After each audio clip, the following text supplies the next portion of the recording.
At the KSMO studios at 1340. It's time for us to sit down with Presiding Commissioner Darrell Skiles. And happy first day of March, Darrell. Good morning, Stan. First day of March. First day of is opening day of trout season. I thought I'd see waders coming in. Oh man, I'll tell you what, man. I'd like to.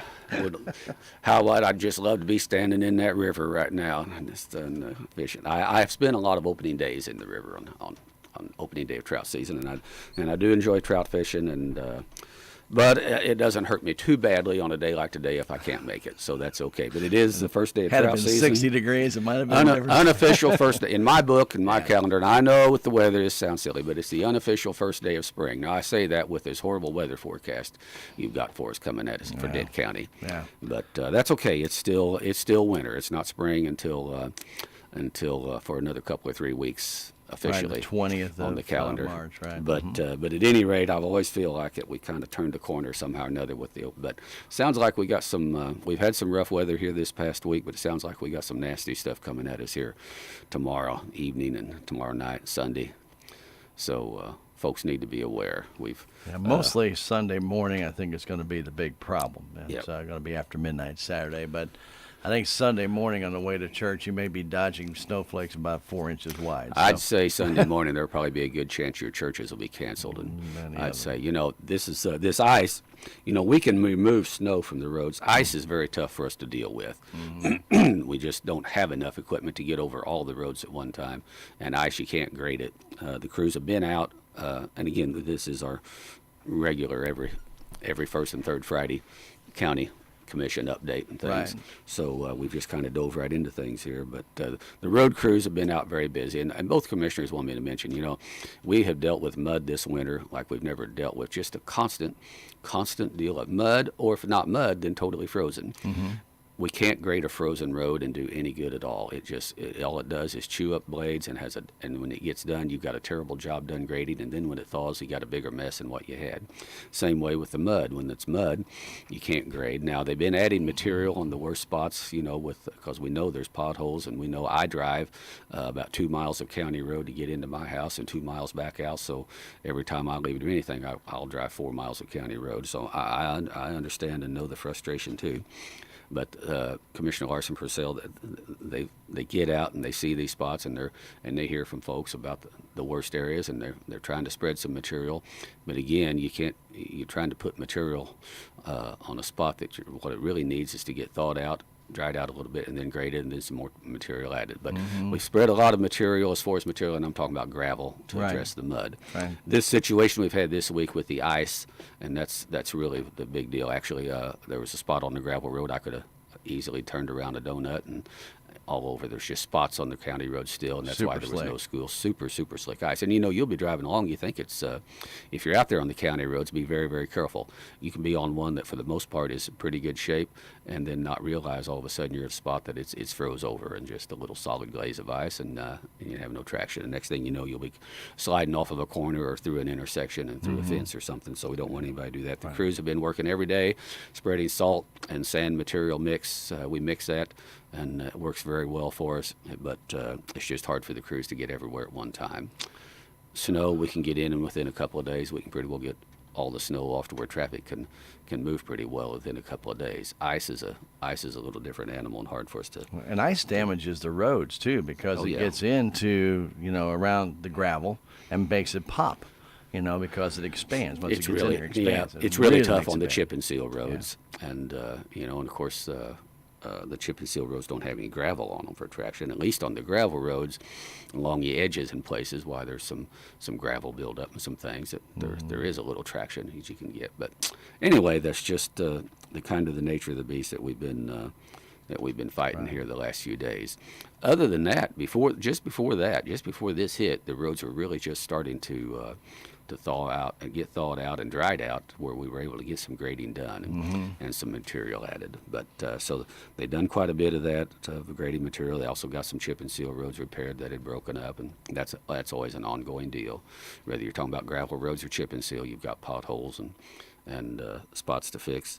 And but at any rate, they worked on that and cutting brush and just the regular stuff. So hopefully this storm moving in won't just dump on us. And what concerns me is 4, 5, 6, 8 inches of snow possibly, but also the wind that they're calling for along with it. We get into the drifting thing, then that changes the dynamics quite a bit for us, because we got a lot of roads that actually, a lot of our old roads are on what was some of the old trails dating back into the 1800s, and a lot of them old roads are a foot, 2 foot below the level of the ground around them, and if it's open ground on both sides, then that makes for a bad deal if you get a lot of wind. You'll have no road, especially if it's an east-west road and we get a lot of north wind, or say it's even a north-south road and you get that northwest wind, and that's what we'll have. We'll have that wind blowing in from the north, northwest, what have you, and it creates that drifting. So that creates a challenge. I remember several years ago, back in the 80s, a place where we lived at the time on a gravel road. The gravel road completely drifted in, and we actually to get I could only get within a half mile of my house. That was as close as I could even get to my house, and even doing that, had to go cross country through 2 different farms, staying up on ridges and staying off the roads, because the roads were covered in with 3 and 4 feet of snow. Yeah. And it took a while, and the county ended up coming through with backhoes, with crawler loaders and things, scooping the snow out to get through back at that time. And, it's been a long time since we've had that situation, but I was listening to the weather forecast, and the other commissioners have too, and been thinking, if this happens, what are we going to have to do and things. So hope folks will just be patient, bear with us. We're just, we'll do the best we can. The crews are working as hard as they can, and we'll be getting on it if we get this mess. If it comes in like that Saturday night and is coming in on Sunday, there's really not much we can do until it stops, and then they'll go to work on it, and we'll get it. And the way they're forecasting it is, Joe, could be snow mixing with freezing rain, and that would be your better thing right now, because that would put a crust on top of that snow and it wouldn't drift. But the wind eventually will dry out that snow. If we get the freezing rain first, and create an ice glaze under the snow, then that's almost a double whammy. And we don't know. And it will probably be in the 20s for most of the snow, so maybe it'll pack up to be good wet snow and pack together a little bit, and maybe that wind, when it finally does come down, won't be able to drift too much. But I know exactly what you're talking about with drifts. So I know as a young guy, I was able to park my vehicle in somebody's garage. Well, we had 27 inches of snow. And, of course, we had some snowfall the night before, and there's about 18 to 20 inches on each side of their driveway. Well, when I went out to get my car, it was nothing. I had to shovel it all off, and by the time I got back that night to park again, it was all back. Yeah. So it doesn't even, that kind of drifting like that, even if you do remove it, it's going to come right back, and there's nothing to stop it from happening. So anyway, but the county guys are doing the best job that they can. We do want to remind everybody, too, on some of these roads that the county has, obviously we have a lot of trees. We've had some ice and stuff. That watch out, because that ice is still on those limbs. And they're still breaking. And they're still breaking. So please be cautious. If you see a bunch of limbs with a lot of ice on them, try and avoid getting underneath them in any way, shape, or form. Hopefully, if this temperature will get up in the 40s today at all, hopefully a lot of that ice will get melted off those things and reduce that pressure and tension before this next wave comes in. I had about an eighth of an inch of ice on my vehicle yesterday morning. And I know it was plenty thick to get a lot of extra weight on those trees. We did too. Glad we didn't have any power outages that I've heard about. Anyway, Intercounty does a great job of trimming on those around those power lines, so that limbs and trees and things won't be coming down on them. You don't really think about that and appreciate the job they do on that until you get into this kind of weather. And there's a Intercounty power line that runs through my farm, and I've always told Intercounty there are no sacred trees. If there's one that's even a threat to possibly the limbs or whatever, do whatever you need to do to, when you're trimming, do that stuff. Take care of it. I know they sometimes catch some grief for the trimming programs and things, but hey, they do. When it's zero and the electric and the heat's still on, you can appreciate those trimming programs. I was going to say, they don't like the way they look when they first trim them up, but what? You're gonna like that comfort of still having the lights on. Yep, that's right. So anyway, and there is one thing when they're trimming them power line right-of-ways out there, the deer and turkeys love those right-of-ways. They make great wildlife corridors. So there's an upside right there, too, besides keeping the power on. Very good. All right, one of the things I wanted to make mention is, obviously, Dennis Medlock, who's been our Dent County collector for a number of years now. Officially, he no longer is. Done a great job. As of this weekend, and Shannon Van Kirk will be taking over. Today would be her first official day. And so we wanted to thank Dennis, and he's done an outstanding job for us. Great communicator with the media, letting us know what's going on. And And I just want to thank him for all his years of service. He's done a great job, and Dennis's number one concern was the taxpayers and whatever he could do with his office to make it easier, more accommodating for the taxpayers. Because, let's face it, nobody likes to pay taxes. I don't, you don't, Stan. Dennis doesn't either, for that matter, I can tell you. But that's the way it goes. That's how our schools are funded. We vote for taxes for this and that and so forth and so on, and the people, and then that's what the county tax collector's job is. Dennis has done a great job serving in that for about 20 years, I think, as Dent County tax collector. Before that, he served as a county commissioner as well, so he knew and understood the challenges that we face and things. But you're right, he done a good job communicating. Then now Shannon Van Kirk will be taking over. I believe today is the first official day. And Shannon's been working in that office there for some time, for a couple of years, and done a great job and implemented some technological things just to help make it easier for the taxpayers. So look forward to several years of working with Shannon there. But they do a great job, and Dennis, and again, hats off to Dennis, and he's got a well-earned retirement, and he may be down at the river trout fishing this morning. I don't know. I somehow doubt it. I bet he's at the courthouse, if I had to bet, just finishing up. Yeah, he may have had a few days to finish up yesterday. We had a little retirement party for him, though, a few days ago, back on Monday, and things, so it was... no, let's see. I've lost track of the days, but anyway. Yeah, this is Friday. Yeah. Anyway, I think it was last Thursday we had the retirement deal, maybe. Yeah. Anyway, I don't know.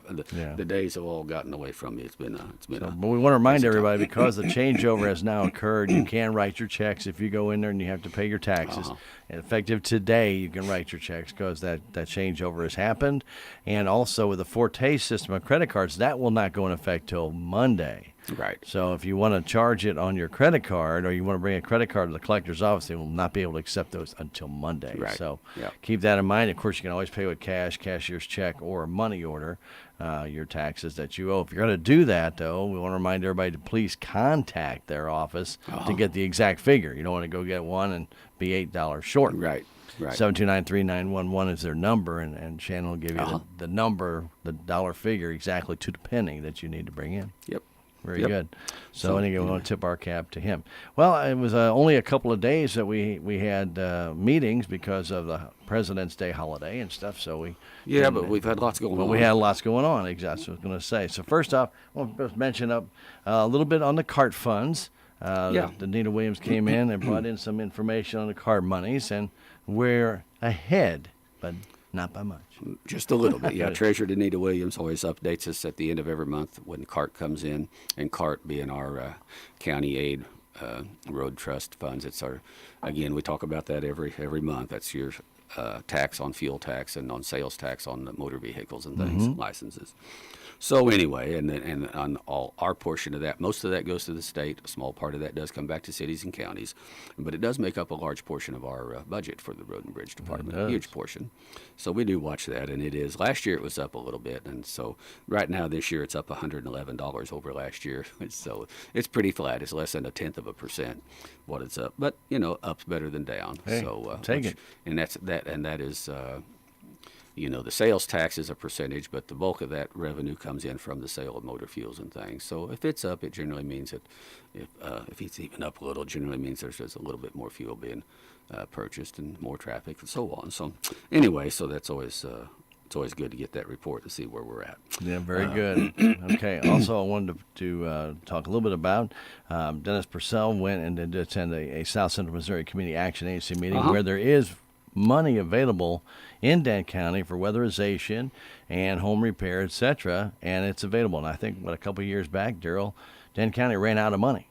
We actually utilized all of our funds that were allocated. Used all that was allocated. So right now there is money available, and that money can be yours if you do qualify. There is income limitations on that. There are income guidelines. These are basically designated for the more lower income residents, and it's monies that are available for heating assistance and helping and paying utility bills through the winter, but also for major home repairs, and particularly weatherization to make the homes more energy efficient. And that is through the South Central Community Action Agency. Dennis represents the Dent County on that board. They meet down at Winona. And if anybody would be interested in those, please call The local number is 729-3500, and ask for Sarah, and she can help you with that. There's, I think in the South Central region, there's about $380,000 total that is available. So call 729-3500, ask for Sarah, and she can help you with that. A lot of folks have benefited from some of that, and that's what it's there for. Right. I'm not sure what those income levels are, but just call Sarah to find out. And, if you can get help in any way, shape, or form and getting some of that stuff paid for, boy, help is help. Well, it's help for folks who might otherwise not be able to afford to make these improvements that need to be made. And that's why the income guidelines apply. If you have enough income where you could really afford to do it yourself, then you should do it. But there are some dollars available for folks who need some basic repairs done, or better weatherization, or simply find themselves in a crunch and need help with their utility bills through this winter. And again, just call 729-3500, ask for Sarah, and she can help you, work you through that process. Yeah, I used to know what that was, like 100% of poverty or whatever, 200% of, I can't tell you anymore. So well, and I think it changes from time to time. Changed it. But she can get that information. Very good.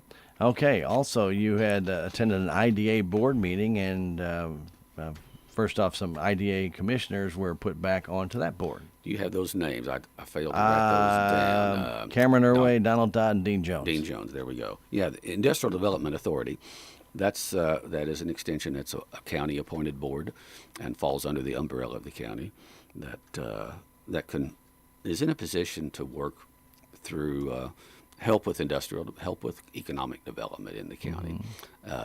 Years ago, they were able to get a grant to build the big building out in the industrial park where the mobile home repair business was at one time for quite a while. They've since sold that then to the folks operating the helicopter business out of that facility, so on. So they're in a position to help in a lot of different ways with economic development, and they're anxious to do so. But they do meet, and they do every year have to renew appointments to that. And I knew Donald Dodd and Dean Jones, yes, and Cameron Irway were three whose terms were up. But so they met, and they agreed to present those to the commission for reappointment. It's actually up to the county commission. Right. So at the next county commission meeting, we did reappoint those members to the Industrial Development Authority Board. But at the meeting, we heard a really interesting update from a representative from Intercounty Electric about Intercounty Electric's involvement in broadband internet service. And they purchased an internet service that was already in existence over in Texas County called TRAIN. I don't remember what that's an acronym for, but at any rate, it's a very small kind of a thing that was already going on. And Intercounty is looking at the possibilities there of being able to provide broadband internet to its customers. It's a very, very, very expensive proposition. And because of how spread out the membership is of Intercounty, it is extremely spread out. The density is pretty sparse compared to some of the co-ops have a pretty tightly packed deal, and some co-ops have already gone down this road and borrowed millions of dollars to put internet deal in place. Intercounty is looking at it, and one of the things that was mentioned, they just need to hear from people, really hear firsthand from people that would be interested in signing up with Intercounty Electric to provide it. We know that if they do it, they will be competitive cost-wise with anybody that's already supplying it. That's pretty much, they didn't say that, but I can tell you, if they get into it, that's what they'll do. They'll provide a very cost competitive product, and they do a good job of servicing their customers, whatever service they're providing, and we know that. So if you'd be interested, they need to hear from actually the customers out here that they'd be interested. Doesn't mean they're going to call and sign up and get it tomorrow or next week. It's just so they can gather a database of really how many customers that they think they could sign up to build that financial information as to what is out there and what can they get. Please call the Intercounty office at 674-2211. Ask for Sarah, If she's not available, ask for Heather. Maybe I think that's the two main ones that you'll find that are working on this project, but mainly Sarah at Intercounty Electric would be the person to talk to. Just let her know that if they would provide internet service, you would very much be interested, and that helps them. They're plotting and gathering this data of how many customers and where at, and where are the large numbers and, Right, and so on. concentrations. And because again, and you know, I think there's going to be some dollars come down the pipe from a federal deal. I know the feds are. Jason Smith, I think, could tell you that on a federal level, they're very interested in pursuing this. The state is very interested in doing everything possible to get better internet service, because quite frankly, it is the key to economic progress, or just basic economic progress in an area.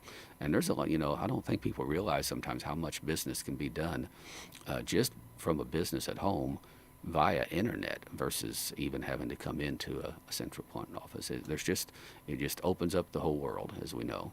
And so Intercounty would be a great entity to be involved in that, and they are looking at it. And, but their board doesn't just jump off the cliff without having a pretty good idea what's below and what the safety net is, what they can do. And you got, and hats off to them. They're a very sound. Intercounty is a very sound entity. They've done a great job in providing good, reliable electrical service to us, and they are looking at the internet thing. So, if you'd be interested, and it doesn't mean you're on the hook for anything. They just need to know how many people out there really feel like they would really be interested in signing up for good high-speed broadband high-speed broadband internet service at a reasonable competitive cost.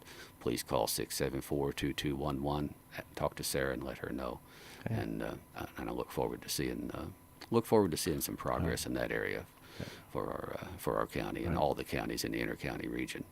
It's not the first venture they've had into this. If you can remember, Darrell, back when dial-up service first became available, they had a deal with Fidelity Communications, in which they allowed people to sign up for that for just $19.95, which back then, to have that, you had to have a special code to get in, and so Intercounty did provide that. And so that was their first venture into it. Of course, then when they went into Fidelity, couldn't offer that just on a code anymore, dial-up service. They actually had to have hardwire in. So different things, different times. Phone lines weren't just good enough, but again, Intercounty trying to stay on top of that for their customers. That's the best way they can do it. Right. Yeah. Yeah. So it was that was a very interesting portion of the IDA board, and the IDA board itself is very, very interested in helping do whatever it would take to help get better. Again, they're under the county's umbrella and do a great job, and they're very interested in doing whatever they can as a board to help get better internet access into our area here. Very good. Yep. Very good. You went to a TAC meeting, a Transportation Advisory Committee meeting, and got some information on the governor's idea of getting some bridges repaired and replaced that definitely need to be done. 250 bridges. Yes. And TAC stands for Transportation Advisory Committee. That is a subcommittee of Merrimack Regional Planning Commission for our area. Every other month we meet to talk about specifically transportation in general needs. We visit with MoDOT officials. At all the MoDOT officials are there from our district and the other districts there. Yes, we did. We heard an update on Governor Parsons' bridge initiative that consists of the state basically borrowing through a bonding process approximately $300 million to replace 250 of the worst bridges in the state. And I say 250 of the worst because it doesn't come anywhere near replacing all of the ones that need to be replaced. It would replace several if the legislature passes this and it moves on. It would replace several bridges in the Merrimack region that we're in, one of those being here in Dent County, and that would be, and most people probably aren't familiar with it. And if you're driving on FF Highway, you go out 68, turn on FF Highway, FF goes over to Highway 72. And just a little ways off of FF, there's a little branch called Norman Creek. And if you look on the maps, they're calling it Normal.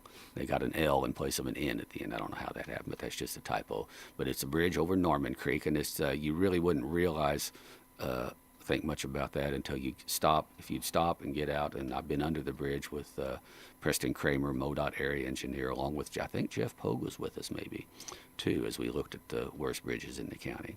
Representative Pogue, I believe, was with us that day.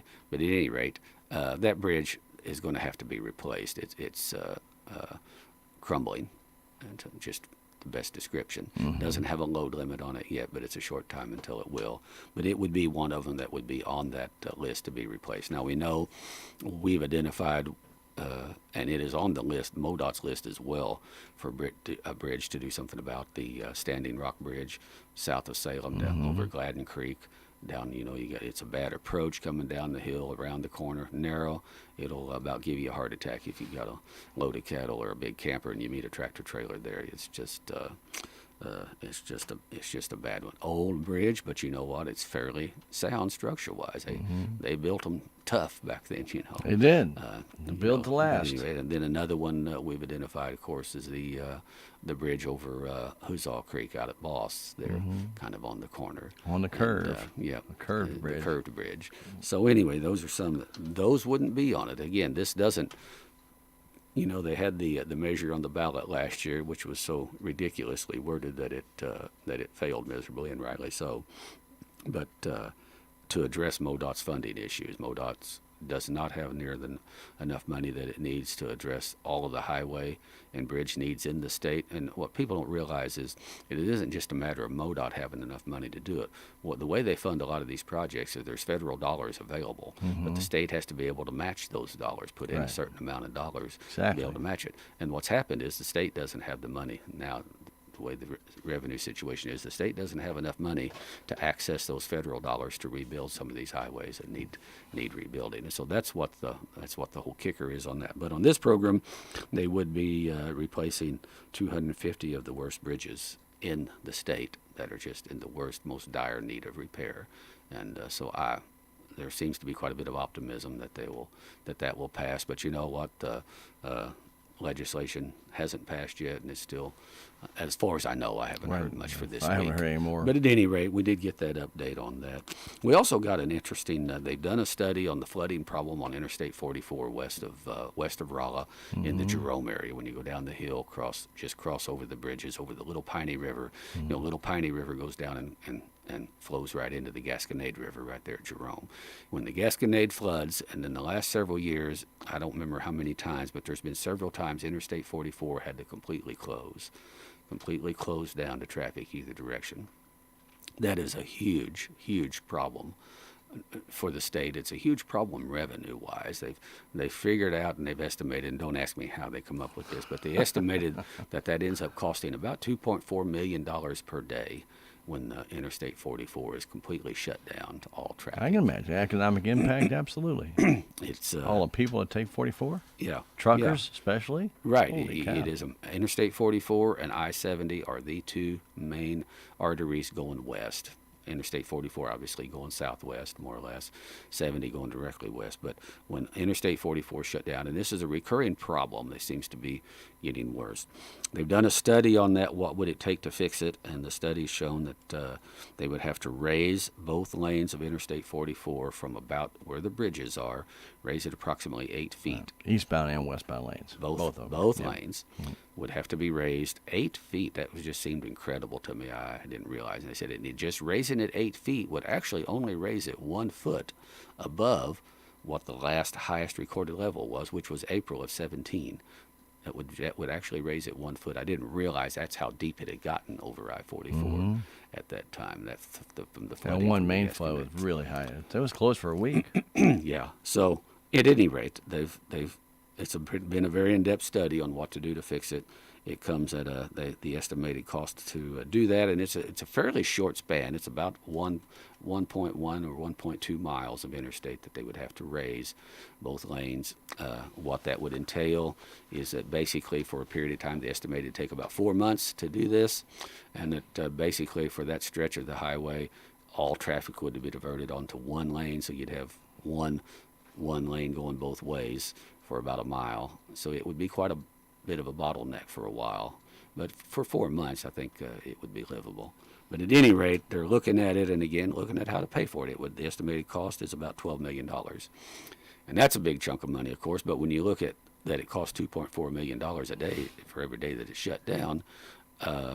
that makes it that puts it in perspective that the state's looking at it and trying to see how, there's nothing there wasn't anything for the TAC to do. They just wanted the Transportation Advisory Committee to be aware this is one of the things that MoDOT is looking at that they really feel they need to do something about.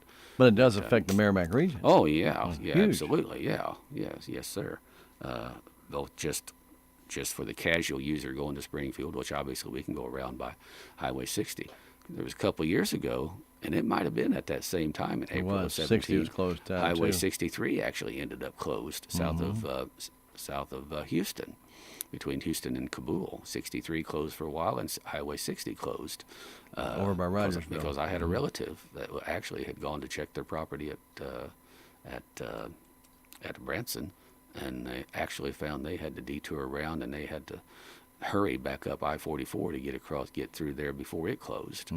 Otherwise, they could have a clue how in the world they were even going to begin to get back home there. That's how crazy this flooding situation. Not a lot of arteries. I don't ever remember 63 closing between Houston and Kabul. Yeah, I used to close that small bridge down there years ago all the time, and that's when they replaced that bridge and moved it up 10 feet. That's over. That's what I mean with the new. But what we they call the newer closed road. that one closed at the Piney down there because that this whole was the area Piney. flooded. Yep, this was that Piney area. So it's a different area than they've ever had. So anyway, but that's what they were looking at. Estimated cost $12 million, take about 4 months, but it's quite a ways from being done. Doesn't mean it's going to be done next year, but they just wanted us to be aware that is what they're looking at, and that's what it's going to take to. Said they could raise it 8 feet without affecting all the way up to where the two fairly new bridges are actually over the Little Piney. Yeah, those bridges are not old. And said that could be done engineered wise to wouldn't affect those at all. Otherwise, to raise any more than 8 feet, actually said it was just almost impossible to do without having to do a change in elevation of the bridges themselves as well. And then you're talking about getting into some huge money. So anyway, and the nice part about that is that MoDOT has left those crossover lanes to repair those bridges there. So they already have all that in place in the median, so they can just divert the traffic to a 2-lane interstate and then move it back. So they already still have that in place. Right, and really I was surprised when they said they estimate about a 4-month period to go in and get this done. That's a lot of fill, Darrell. That's a lot of material. I asked that question, where in the world would all that material come from to do that? And the answer was that was included as far as what the cost would be for a contractor to bring it in, because there's no place there to get it. They're not going to cut something down in order, because when they're building a highway, they cut through a hill, and that material they take out of a hill gets put in a valley, and that's how you level out the road. And being rather simplistic, but that's the way it is. Well, in this case, all that material is going to have to be hauled in from somewhere, and they said that was factored in the cost, but that'd be the contractor's deal to find that material. When they rebuilt 44 and took that little snake curve out of there and they had it on the backside. If anybody ever looked on that backside hill that they had to put fill in there, that took them 4 months to put that fill in just to bank that highway. Yeah. 4 months, because that hill is like 4,000 feet down. And I thought, it might be a little exaggeration, but it's a long ways down. It's a long way down. Yes, there's no guardrail there either. And if you go off there, you're not going to be found. Well, that's it. Yeah, no. Yeah, so it goes a long way down. But I actually pulled off there and looked down there one time. I thought, there's no guardrail. I just can't believe. Yeah, if you go off there, they'll probably just hold services there for you at the side of the road if you're ever found. If you ever got found. You're right. Anyway. Absolutely. So, but that would be a major coup to get that done to prevent any further loss of any economic income. And hopefully we never get floods like that again. But we had, 2 of them in 4 years? Uh-huh. Yeah. Gee, it's just kind of crazy. Well, and it does, and then when it goes down, there's damage to the roadbed, and then they're back in, they're spending a bunch. So at any rate, I'm sure that was factored into that $2.4 million, because they spend a lot of money. When in 63 they have this same problem up on 63 up towards Vienna. When they redone that through there and built that new bridge, the deal was it would never flood. It would never be shut down. Well, it has. It's been shut down lots of times, and every time it does, it just really tears the side of it. So Ford hasn't really tore the roadbed itself up much, but it's gotten close to tear it, because it builds up and starts going over the road, and then it's all concrete, and they've got expansion joints in there, and they flood. Yep. And when that water gets in those expansion joints, Darrell, we know what happens in the summer. That it can explode. You get all that in there. Funny part, when they built that down through there, they said one of the old timers from up there at Vienna was down there looking at it and was trying to tell the engineers, you're not building that bridge and that whole thing up near high enough. It's going to, they just thought he was plumb silly. Well, don't ever sell an old timer short here. There's the reasons why they're old timers. Yeah, they've gotten around a lot.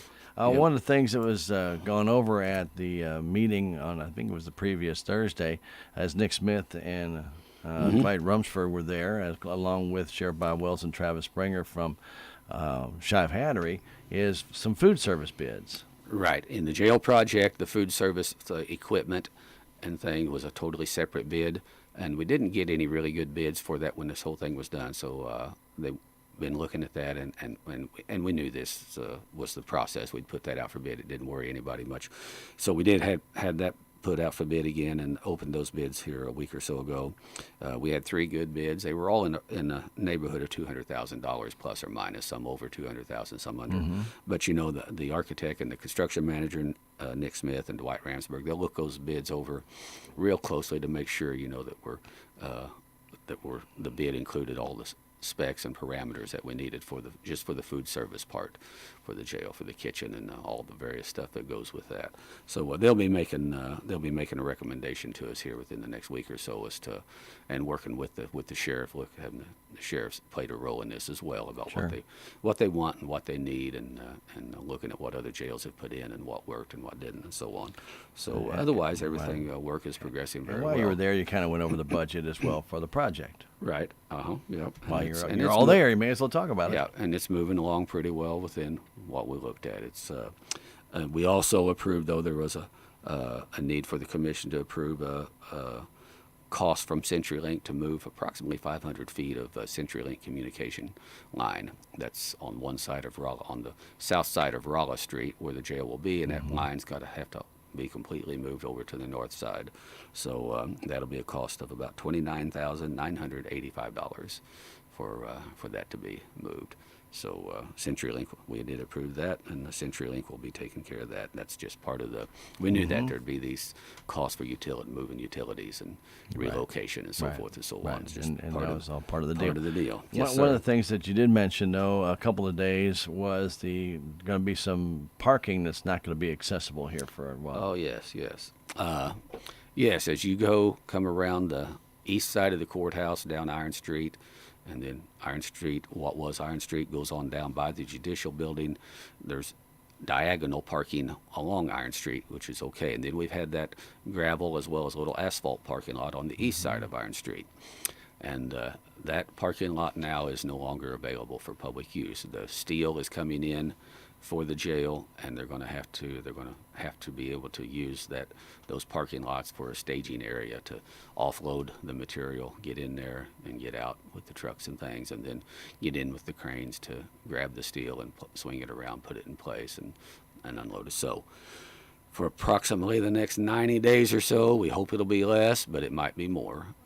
But at any rate, that parking won't be available. So folks just need to be aware there is additional parking behind on the east side of the City of Salem administrative offices across the street from the courthouse. There's a good bit of parking available there. There's also some additional parking available there on 4th Street, directly south of the administration building, where the Dent County Judicial Building Annex is, where the juvenile office, public administrator, and the coroners have an office. There's a parking lot between that building and the 4th Street Mall. Right. A good bit of parking available there. So if it's just, we know it's going to be a challenge, and it's just part of the thing we're just going to have to live with for the next 30 days or so as we go through that. Hopefully we won't have too many court deals of jury selections and some of those things, and because that's when things really bottles get tight it up really. So but at any rate, we'll do everything we can to get that moved along and get that parking opened back up then. And when they get all done there, I mean, there will be a time where all that parking is going to be redone in preparation for asphalt, in preparation of getting parking then along 5th Street in front of the jail, on the south side of the jail down through there. But there's going to be a little while before we get to that. But otherwise, things are progressing. Glad to see the steel coming in, and glad to see things going up. Concrete walls are there. Everybody drive by, you can see the city outline of the building. Yes. It's all coming into place. Oh, yeah. Very nicely. Dent County Clerk Angie Curley did attend a South Central Missouri clerks meeting down in West Plains. They talked a little bit about election process, and also got update on the canvas maintenance and things of that nature. So they got update on that. But also she wanted to remind everybody to be able to vote in that April 2nd municipal election. You have to register by the 6th. March the 6th, last day to register vote for the upcoming April elections. Absentee voting is going on right now, and if anybody wants a sample ballot to look at before they come vote, those sample ballots are available as well. Some entities don't have any elections at all this year, so check with the county clerk's office if you're not sure.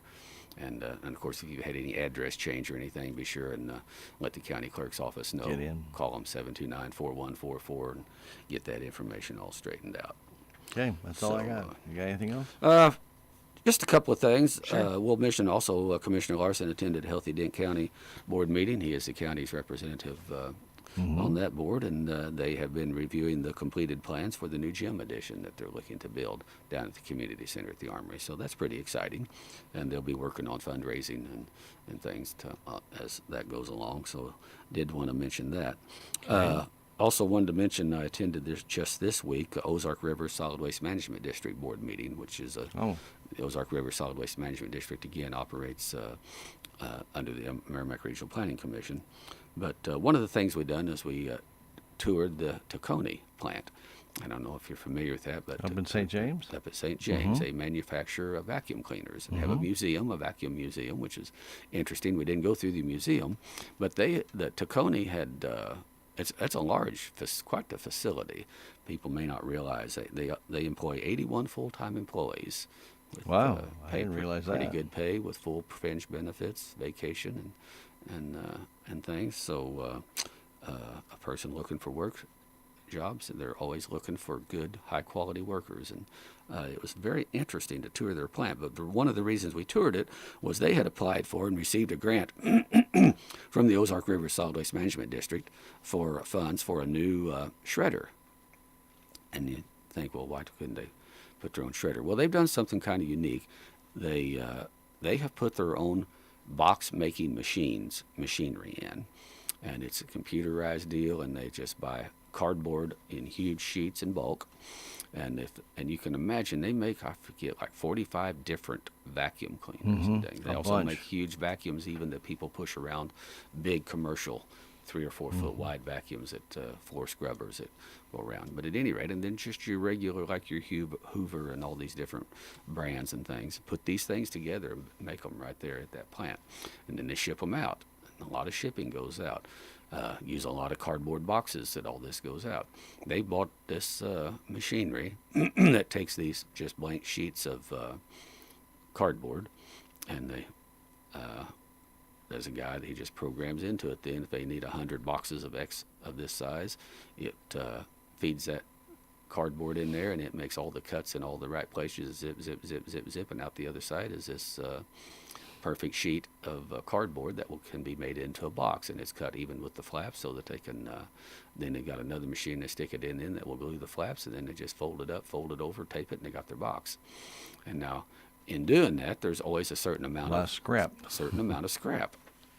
And their Tacony is real big on trying to cut down on all the waste possible. All the plastic and metal extra stuff is melted down, plastic parts, things that are extra plastic that's left over from the molding processes and stuff is remelted and added back to the original virgin material, and it gets used and things. So they're real big on that. But what they've done, they figured out they got this grant to purchase a new shredder, a new type of shredder, and it doesn't just shred it into pieces and kick it out. It's I wish I'd brought it with me. I'll have it sometime at a commission meeting. You can see it, Stan, but I'll try to describe it. It runs it through the scrap pieces, runs through and perforates it across, but yet leaves it intact. But if you grab it from the sides, you pull it across, and you just got these perfect little squares that it opens up, a little like a mesh, a net.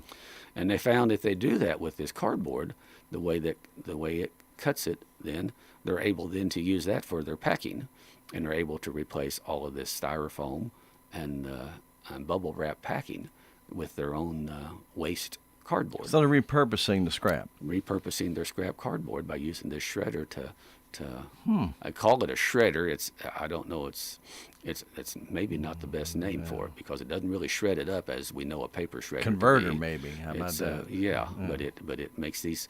It just zip, and it goes through, and they have big pieces.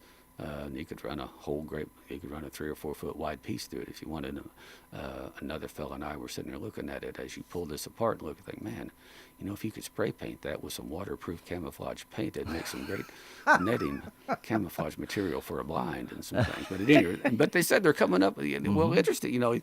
We laugh about that, but they said they're finding that there's all kinds of different interesting things they're coming up for that this stuff they can use for. But the biggest thing is they're able to replace. I forget how much that they still use some plastic wrapping and some and obviously they'd have to for the wrapping some of those things. But as far as for their packing and their material and stuff, this is what they're using now. Their own waste cardboard stuff, and they're saving. So that just being able to make their own cardboard boxes they need of whatever size they want, to more exact sizes rather than just having to order. Before they were just ordering. Those sizes, yeah. Tons and tons special and order tons sizes, of cardboard yeah. boxes. They're folded and they're flat, but they flap out. So anyway, it was quite interesting to see that was part of it. And since it was their close, they're just 200 yards down the street from where the MRPC office in the solid waste district. So it was very interesting. And anybody that's ever dealt with peanuts. Yeah, exactly. You don't want them. I mean, first off, they have all kind of static to them. And then the thing is, once they go and blow anywhere, they don't dissolve. They stay that way forever. You throw them away. They stay. They don't dissolve in the landfills. They don't disintegrate. They're just the styrofoam. Styrofoam is a real deal on trying to do something with it. So the only way to do anything with it is to burn it and melt it back to oil. And that's the only way you can really do it. And then you get into some real problems on. Because of the toxin. On the burning. Oh yeah. So you didn't hear that recommendation. No, I'm talking about a big fat. They have to burn it, melt it back down just to turn it back to oil, just to do something with it. Yeah. So anyway, that was very interesting, and it's always nice to kind of sometimes to see a demonstration of what some grant dollars are able to be used for, and then just see kind of their operation in general. It was very neat. Would mention too at the meeting though, Brady Wilson, who runs the Rolla Recycling Center, and we've had Brady on the radio here before. He did mention that this market for recyclables is extremely tough. It's just really gotten difficult to move a lot of these recyclable plastics and glass and all these things. It's just, as much as everybody wants to recycle, the problem is you got to go somewhere with it. Used to, they'd package it up in ships and send it overseas in China and these countries, and now I guess they've got enough of their own problems. I don't know, but a lot of the overseas markets have dried up completely on where to go with it. So it's going to come back to us generating our own uses and our own markets for these. One thing along that line, we had a couple of Department of Natural Resource representatives were there for the meeting, and they just wanted to see the Tacony machinery and that project there. But at any rate, they were there, and they just wanted to make us aware that there are grants available through DNR for playgrounds that are using the shredded tire materials, as well as grants for trails when there's somebody putting a trail in or whatever. They want to put the shredded tire material down on the trails and some things like that. So anyway, and but also they mentioned also that there's some projects going on taking shredded tire material and using it in making construction building blocks, mixing it in with concrete and glue and things, but making a building block that's actually about half or a third of the weight of a regular block, and yet has tremendous structural strength. So you can see some real possibilities there. Tires obviously are just a huge deal there of material for something to be done with. You remember when they tried to turn that into asphalt? Well, they're still working at it. They're still working on that, on how much and how to blend that properly. Actually, have not been very successful. No, they had a project, actually a CC highway over in Phelps County on the south side of Rolla. They had done a fairly large section of that road blending a certain amount of that. Is that a new one? Just last year or so, a year or two. And they said, and that one has done extremely well. So it's all a matter of perfecting how much does it need to be shredded and at what rate can it be added with these other materials and so on. The problem So- they're running into, Darrell, and I read about this, and they actually put down 3 miles of this on 44 of Yeah. using melted tires, supposedly melting it down to be able to where it can be used again. Problem is they can't get the steel belts out of it, so there's still Yeah. steel in it. Yeah. And as the road got used, the steel would come up and flatten tires. It'd Yeah. blow tires. Yeah. And you wouldn't think much of a little itty bitty piece of wire coming up, but it was enough. Yeah, I think the one they're using And now, so- they're staying. yeah. They're just taking off the tread area without and avoiding the belt, the steel. Well, they part, tried and to, that's but a- those oh, things, those little I pieces know. flare out, and so they It's, said it's they're unavoidable. They're pretty difficult to do much with. Yeah, but the building block thing has some, That's an has interesting- some real that's an interesting idea. possibility. So they found that they really bound real well, and so that's just all. If I'm not mistaken, I think S&T was working on something with bridges.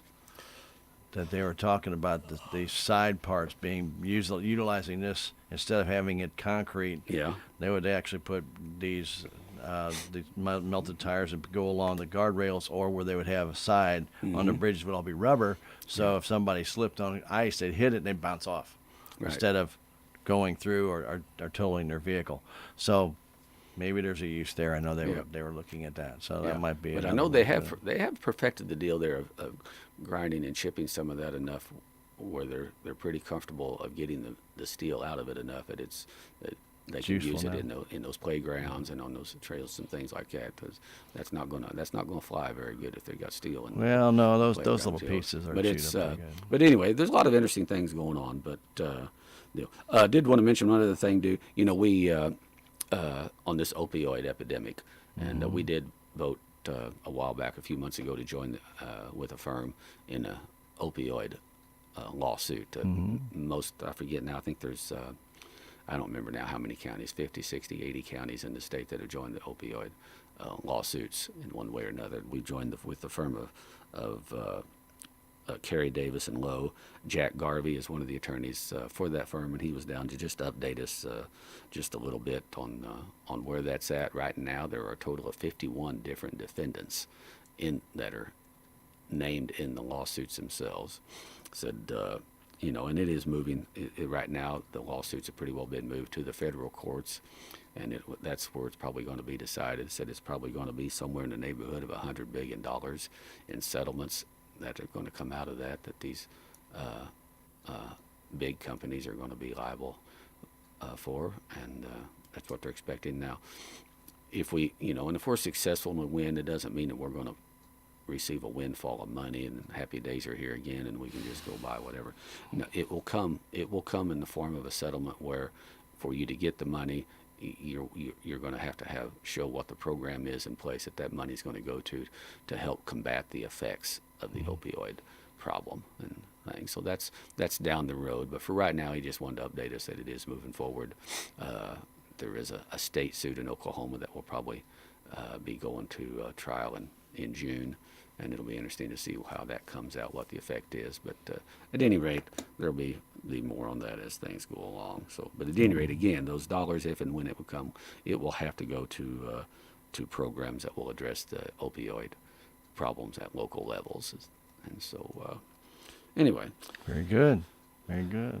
That's it. I about it. believe that just about catches us up. So I'm going to throw one other thing in there for that Tacony manufacturing. Of course, you mentioned their museum. They have the vacuum cleaner museum, and I don't know many of our listeners know who Stan Can is, but they probably don't know who Stan Can is. But Stan Can used to be the organist at the old Fox Theater in St. Louis.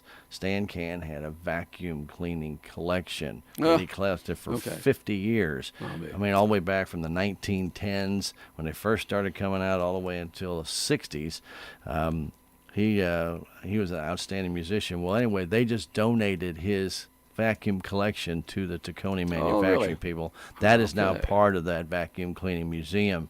Huh. So I'm interested in seeing that because he had that collection. It was in a separate building in St. Louis. So that's a lot of vacuums. I think it's free, the tour of Yeah, the it is free. museum. And It we was didn't have free, I time should to go say. through the museum, but what I could see, it looked really interesting. I'm going to get back over there sometime. Yeah. It's just over there on Industrial Drive. On the, People wouldn't believe north some of side. the things that they use for Oh vacuums. my gosh! Yeah, I'm So- sure that's right. Hey, I did. Oh, you thought of something. Oh, yeah, you and did that's- think of something. You lost it already? And that's, oh no, yeah. This week, Wednesday morning, MRPC, Merrimack Regional Planning Commission, has been going around the region every year, just kind of going around calling it Merrimack Morning in each county, where they just come in and they'll have some coffee and donuts and things, and just kind of highlight a little bit about what some of the things are that they do, and basically a chance for the public to come and see MRPC there, the staff, and share with them some things they'd like to see MRPC do, or any questions they'd have. So that was this week. It was this past Wednesday morning. Commissioner Larson, Purcell, and I were there, along with we had a pretty About large, 15 other people. yeah, there for that, and it was a good question and answer, and interesting back and forth about sharing of information, Right, ideas. a couple of representatives were there. Kelly St. Blair, who is an absolute gem in working with these grants on various for various nonprofits and things. She's worked with several of our local entities and doing some grant projects for them. And then Tammy Snodgrass was there as well, sharing kind of what we do through Ozark Rivers Solid Waste Management, through the Homeland Security Oversight Committee grant process, and that people probably really don't realize well enough, and maybe we don't talk about it well enough, what are some of the things that we do get done via being a member at MRPC. And just for one instance, through our own regional Homeland Security Oversight Committee, we got some really good generators through that program. The biggest one that the whole district ever gave out was for the standby generator for the Red Cross shelter at Oak Grove Church, and it's a standby facility for the hospital in case of a dire event. That was a huge project. It was over between $60,000 and $70,000, and really, again, I think that was the biggest generator grant that went out through that. So and then we got a generator, this standby generator down at the sheriff's office that will kick on and run if we have a power outage down there. That will run the 911 system and provide standby power for the sheriff's office and jail and things. So there's just a lot of different things that come into play that we do that day in and day out people may not realize. But that's why MRPC is going around to all the counties once a year to just to do that. So we did have a good turnout, and I was pleased to see that, and people. I think people enjoyed it. Well, and I'll just throw a little bit onto that, Darrell, about how they have helped our community. They helped with the Billy's Playground, with the LWCF grant through the city. Yes. And, of course, they've helped out Healthy Dent County. I think they use some of our hours for the library. For the library. And also Healthy Dent County, and they're part of what's going on with the gym. And they've done a lot of different things in helping them. Also with the Tiger Trail, they helped with getting that grant, which was gravel, not we talked about tires, but they help with that grant. There's a number of grants, and I think they've helped with Crisis Center at one time or two. So a lot of hard work has been done by them. A lot of our grants that get awarded to our area, I know the city uses them for a lot of the different things that they're doing with their city uses them a lot, especially on their wastewater. And then of course, just the other day, Mr. Hester needed some hours and to help with his 501c3 to get a program, to get that all situated for his program. Darrell, there's a lot of good things that they do to help a lot of emerging things in Dent County, so we want to tip our cap to them. They do a great job, really do help out. Yeah, we probably don't do a good enough job talking about what are the things that we do because it just one of the other things is just the low income rental assistance that so many people in Dent County get. That's several $100,000 a year of additional rental assistance that some of the low-income people get that need that helping hand for a while until they get on their feet. And they hold workshops throughout the year. Matter of fact, they have one coming up next month. The Phelps County Housing Authority, they have to hold these seminars that allows people who are income struggled to get some information about how to get out of their particular situation, and so it's absolutely free. And you go up there; it's a 2-hour program, and if you qualify, you can get a $25 Walmart gift card just for showing up. But you'll learn something. They do budgeting. They talk about different things about how to look for different things and save money. And so it's a really instructional and very educational program. And also through economic development activities through the various loan programs. They've got the SBA loans that we administer, the revolving loan program, where they can access dollars that might make up that gap that somebody needs if they're looking to expand their business or start a new business. Going in, talk to Maria Cardone at MRPC, and she can help you with perhaps access some fairly low, very low interest loan dollars to help make a business project work. And then they can also help even with some classes, though, on some of those business development. And some Exactly. things. Yeah. So anyway. A lot of good stuff comes out of that. We want to remind everybody that Presiding Commissioner Darrell Skiles pays for this program out of his own pocket. There are no county dollars expended or tax dollars or taxpayer money that comes into play here. He pays for this out of his pocket to provide you with more information about what's going on in your county. And we thank Darrell for doing this and giving you much more detail. And hopefully you found some of those things interesting. And still, after we talked about that increase of the highways 8 feet, I just was still amazed. I went back just trying to calculate how much that would take to do material-wise in my head. He told us how many yards of material it was. Yeah. I don't remember what it was, but yeah, for a mile, raise a highway, 2 lanes of interstate highway for a mile, raise it 8 feet. That's a lot of material. That's a lot of material. Yeah, I was surprised the cost wasn't more than what they said, but we'll see. But anyway, I do appreciate the opportunity to put the program on, though, Stan. Hope folks will learn something and that they didn't know before, and hope folks will be careful and be vigilant here with this weather that's coming in here over the next few days, and could be pretty rough for a day or two. Absolutely. But it's that time of year. Anything we can get about anything. So, at any rate, we will be back here somewhere around. I think it's the 15th, if my math is correct. Guides in March. Yes, sir. And we'll be back on here. But until then, I hope everyone will be safe, happy, healthy, and God bless each and every one.